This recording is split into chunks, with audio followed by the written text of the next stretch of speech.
અન કર્ણએ પોતાની કટાર વડે કવચને કુંડળ આપી દીધા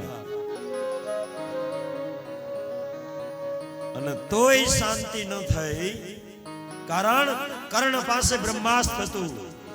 આ બ્રહ્માસ્ત્ર અર્જુનને મારી નાખે. અને ત્યારે છેલ્લે માં કુંતા જાય છે. માં કુંતા જઈને કહે, હે કર્ણ, ટૂંકમાં કર્ણ પૂછે છે માં કુંતાને, હે માં, તારા બે દીકરા સામસામે મહાયોદ્ધા લડવાના છે, એક બાજુ કર્ણ, એક બાજુ અર્જુન. હે માં, મને બતાવ, તારે આ બે માંથી ક્યાં દીકરાને જીવતો જોવો છે? જો કસોટી કુંતાની આવી. હું બધાથી મોટો દીકરો, અર્જુન નાનો છે, માં બતાવ.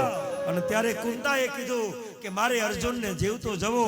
ત્યારે કર્ણ ધરતી પર ઢળી પડ્યો, આંખમાંથી આંસુ પડવા લાગ્યા. ભલે માં.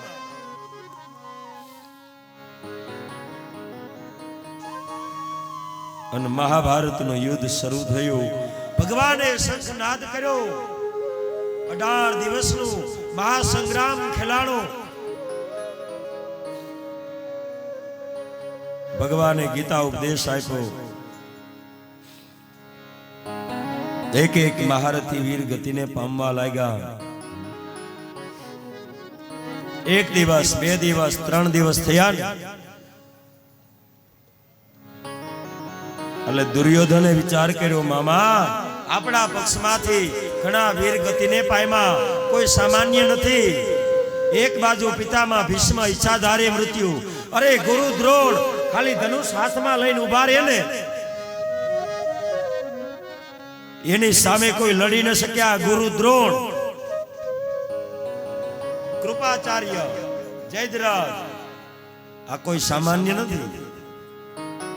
આપણા પક્ષમાંથી ઘણા મૃત્યુ પામ્યા, પણ હજી પાંડવ પક્ષમાંથી કોઈ મર્યું નહીં મારા. આનું કારણ શું? હાલો જઈને કોઈ જ્યોતિષીને પૂછી. એટલે એ ત્યાં નજર કરી તો સહદેવ જેવો જ્યોતિષી કોણ હોય? 3 જણા સહદેવની રાવટી આવ્યા. સહદેવને પૂછવામાં આવ્યું. જોજો, એ યુદ્ધ એવા હતા, રાત્રિના સમયે એકાબીજાના ખબર અંતર પૂછાય, એકાબીજાની મદદ થાય, એકાબીજાને પાટા પીંડી કરે. કારણ ધર્મ ક્ષેત્રે, કુરુક્ષેત્રે આખું ધર્મ યુદ્ધ હતું. આજ ધર્મની અંદર યુદ્ધ શરૂ થયા. એ વખતે યુદ્ધમાં પણ ધર્મ હતા. આજ ધર્મની અંદર યુદ્ધ શરૂ થયા. ઓલા એમ કે અમારો ધર્મ મોટો, ઓલા એમ કે અમારી દુકાન મોટી, અહીંયા આવો. જેમ બજારમાં તમે જાઓ કઈ વસ્તુ લેવા માટે, એટલે વેપારી ઓટે ઉભા ઉભા બોલાવે ને, અહીંયા આવો, અહીંયા આવો, અહીંયા આવો. આજ ધર્મમાં યુદ્ધ શરૂ થયા. ઓલા એમ કે અમારા ધર્મમાં આવો, ઓલા એમ કે અહીંયા આવો.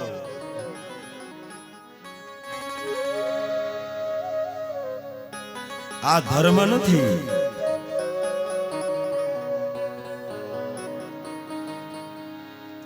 ત્રણેય જણા સહદેવ પાસે આવ્યા.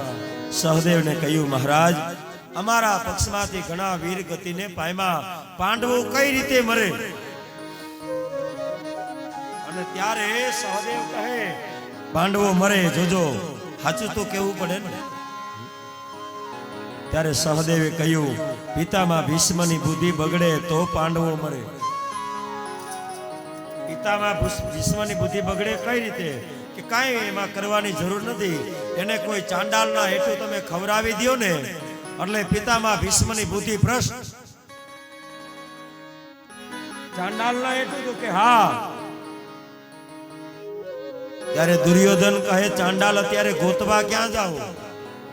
ત્યારે સહદેવ કહે, તમારે ગોતવાની જરૂર નથી, તમે 3 જણા ચાંડાલ છો. બીજાની સંપત્તિ જોઈને ઈર્ષા આવે, બીજાની સંપત્તિ જોઈને મનમાં આગ લાગે, આ ચાંડાલ વૃત્તિ.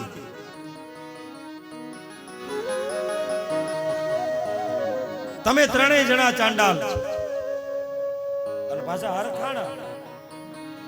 હારું થયું આપણે ચાંડાલ, નકર અત્યારે આપણે ચાંડાલ ગોતવા જાવ. અત્યારે ગોતવા કોણ જાત? અને દાદાને નિમંત્રણ આપ્યું. ભાનુમતીએ સુંદર રસોઈ બનાવી. દાદા ભોજન માટે આવે ને એ પેલા એક કોળિયો હેઠો કરી અને થાળીમાં મૂકી દીધો અને બ્રહ્માર્પણ કરી અને દાદો ભીષ્મ કટી મેકલા બ્રહ્મચર્ય પાળવા વાળો પુરુષ ચાહે કમળ હાથમાં લઈ અને મુખમાં મૂક્યો. ત્યાં તો દાદા ભીષ્મની બુદ્ધિ ભ્રષ્ટ અને ઊભા થયા થાળી ઉપરથી. હે દુર્યોધન, તને એમ છે કે હું પક્ષપાત કરું છું? મને પાંડવો વાલા. અને દુર્યોધન, તમે બધા દવલા છો એવું છે તને? જા, મારી પ્રતિજ્ઞા છે, કા તો ન પાંડવી પૃથ્વી કહાવું, કા હરિ કે હાથ મેં ચક્ર ધરાવું, નહીં તો ગંગા સૂત ના કહાવું.